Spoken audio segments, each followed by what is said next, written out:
Delivery म्हणू नका, food poisoning म्हणू नका, चिकनगुनिया म्हणू नका.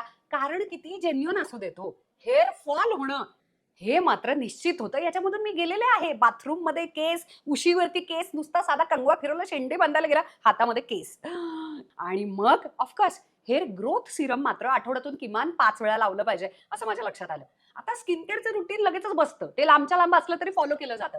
पण हेअर केअरचं रुटीन मात्र काही केल्या फॉलो केलं जात नाही. मग माझ्या लक्षात आलं, जी गोष्ट सोपी आहे अतिशय वापरायला, त्याचंच फक्त रुटीन होतं, तीच आपली सवय बनून जाते. आता पिलग्रिमचं हेअर रोल ऑन सिरम हे डायरेक्ट असं काढायचं, केसांच्या मुळाशी असं मस्त लावून टाकायचं. सोपं. आता हे नॉन स्टिकी आहे, त्याच्यामुळे दररोज केस धुण्याची वेळ येत नाही आपल्यावरती. पटकन केसामध्ये मुरतं. एखाद्या दिवशी आपण लावायचं विसरलो, तरी सुद्धा ते जाता येता असं पटकन फिरवलं रोल ऑन की झालंय काम.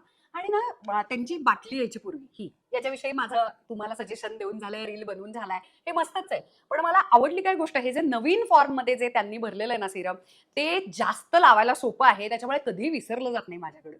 आता यात सुद्धा अॅनागेन आहे, रेडेन्सिल आहे, डबल हेअर ग्रोथ बूस्टर्स आहेत.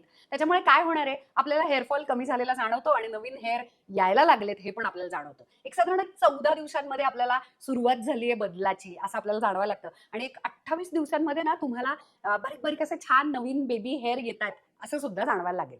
आता खरं तर ना इतर गोष्टींवरती सुद्धा तुमची हेअर ग्रोथ अवलंबून असते. उदाहरणार्थ तुम्हाला काही हेल्थ इश्यूज आहेत का, तुमच्या खाण्यापिण्याच्या, झोपण्याच्या, लाईफस्टाईल म्हणजे सवयी सगळ्या, त्याच्यानंतर तुमचा हेअर फॉल किती सिव्हिअर आहे याच्यावरती पण अवलंबून आहेत.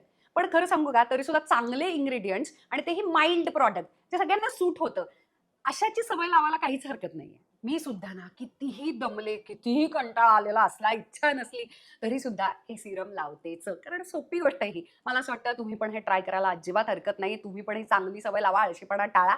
ऑफकोर्स लिंक स्टोरीमध्ये आहेच.